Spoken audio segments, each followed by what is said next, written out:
It is a Monday night in Midtown Manhattan, and the Iridium Jazz Club is packing in the crowds. Inside, the arthritic hands of an elderly musician tune a guitar before the evening performance. The man behind the instrument was born Lester Pulfus, but he is better known as Les Paul. I said, I think you needed a number 3. In the 1930s, Les Paul was in his prime. Performing by day with some of the biggest bands of the era, he spent nights learning music with some of the biggest names in the Harlem music scene. And so I would go up there and sit there with Lester Young and listen to him, Dizzy Gillespie, and anybody you wish to name, Art Tatum, all the greats. He became a household name as head of the Les Paul Trio, heard on radio sets throughout the country. Some 70 years later, now as a quartet, he is still performing in front of full audiences, gathered to see a music pioneer. Well, I didn't realize that I was a pioneer. I did realize that there wasn't the particular thing that I was looking for was not available. Paul wanted a guitar that he could play with a band or an orchestra that wouldn't be drowned out. He needed a loud guitar. Not just a musician, but also lifelong inventor, Les Paul went to work on a new instrument. Originally using railroad steel and telephone parts, he created what is now one of the most widely used instruments, the single-body electric guitar. To my amazement, there's so many today versus the fact that there was only one. I was the only guy who could get out there and play the guitar and do anything with it. And guitar is the #1 instrument in the world today.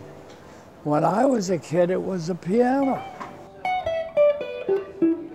The Gibson Musical Instrument Company began manufacturing and selling Les's electric guitar.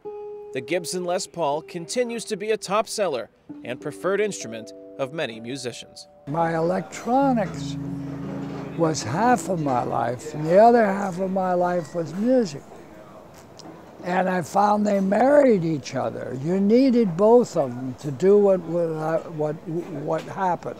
What Happened began with Les Paul tinkering in his home recording studio.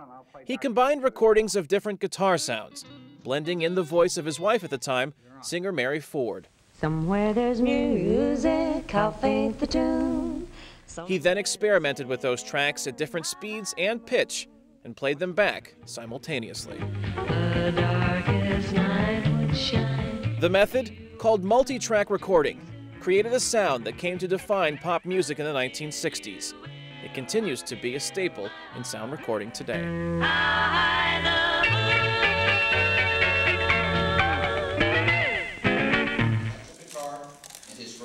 For a lifetime of achievements, Les Paul was honored with a 2007 National Medal of the Arts, one of the nation's highest civilian honors, at a Washington, D.C. ceremony hosted by President George Bush in November.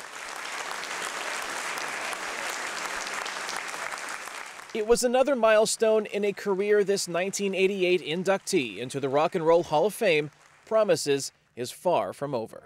If you're going to make 100, you only got a few years left. And you have so much that you'd like to say or do. Things that you haven't finished doing yet that you would love to do.